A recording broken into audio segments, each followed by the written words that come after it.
I mean, it's phenomenal. Like to be able to be a part of history, and especially, you know, on the 80th anniversary, you know, it's amazing to be here today. You know, I feel very honoured.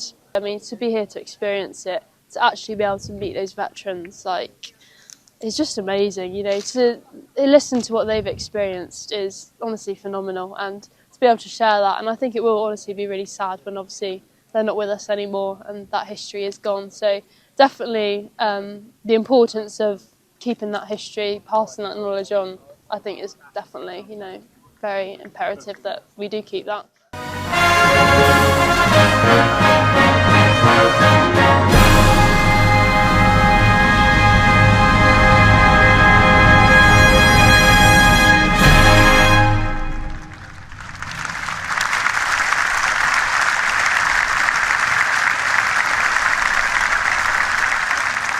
Those who gathered here in Portsmouth would never forget the sight. It was by far the largest military fleet the world has ever known. Yet all knew that both victory and failure were possible, and none could know their fate.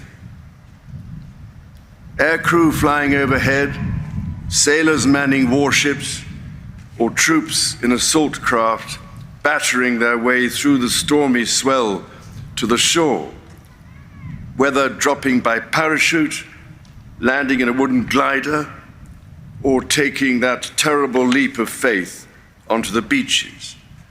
All must have questioned whether they would survive and how they would respond. At this remove, 8 decades later, it is a near impossible task to imagine the emotion of that day.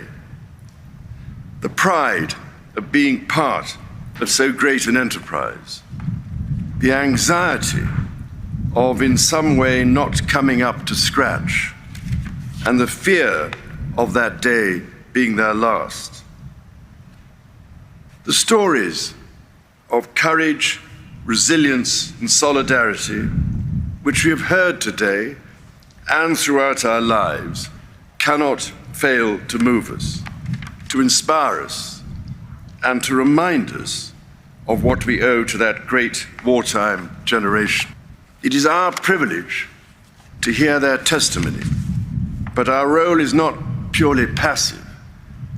It is our duty to ensure that we and future generations do not forget their service and their sacrifice in replacing tyranny with freedom.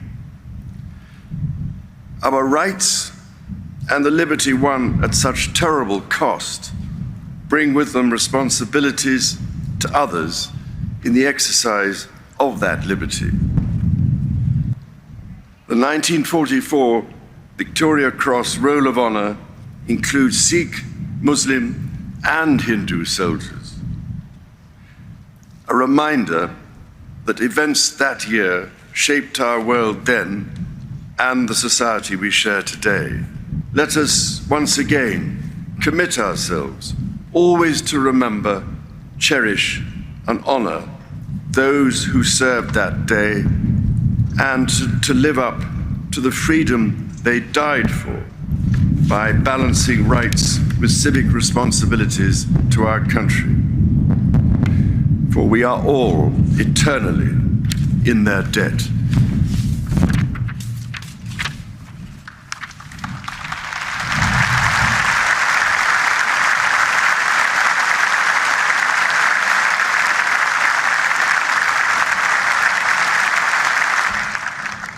I am deeply honored to join you today to recognize the bravery of all of those like John Haddock who participated in the D-Day landings, the start of the liberation of France and Europe that led to victory of the Allied powers.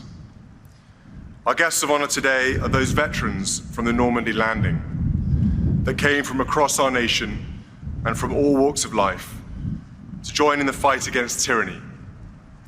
Many of those that took up arms had never seen combat before. Some were still only in their teens. This is an extract from a letter by Captain Alistair Bannerman. too many never returned. They remain in some corner of a foreign field that is forever England. We will always remember those who served and those who waved them off. The mothers and fathers, brothers and sisters, sons and daughters who watched their loved ones go into battle, unsure if they would ever return. Today we remember the bravery of those who crossed this sea to liberate Europe. Those who ensured that Operation Overlord was a success, and those who waited for their safe return.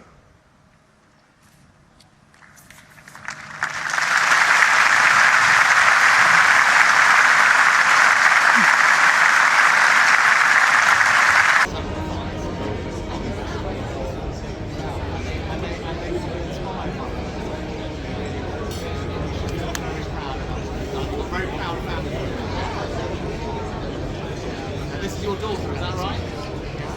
Yeah, where's home for you? Where have you come from?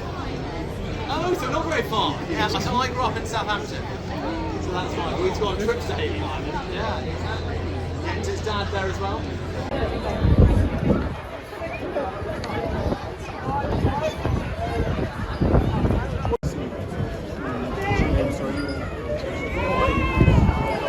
You served at Shell Rangers. You were the tank. You were on stage, weren't you? Yeah, you spoke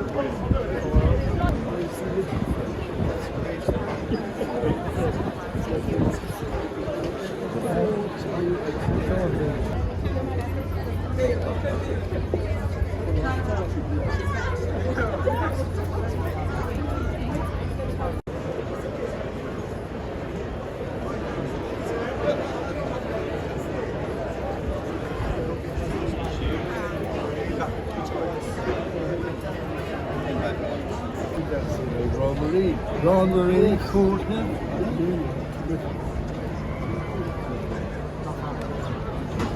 And what was it all like in the morning? Was it like they said it today? We set sail on the June 2nd on Friday.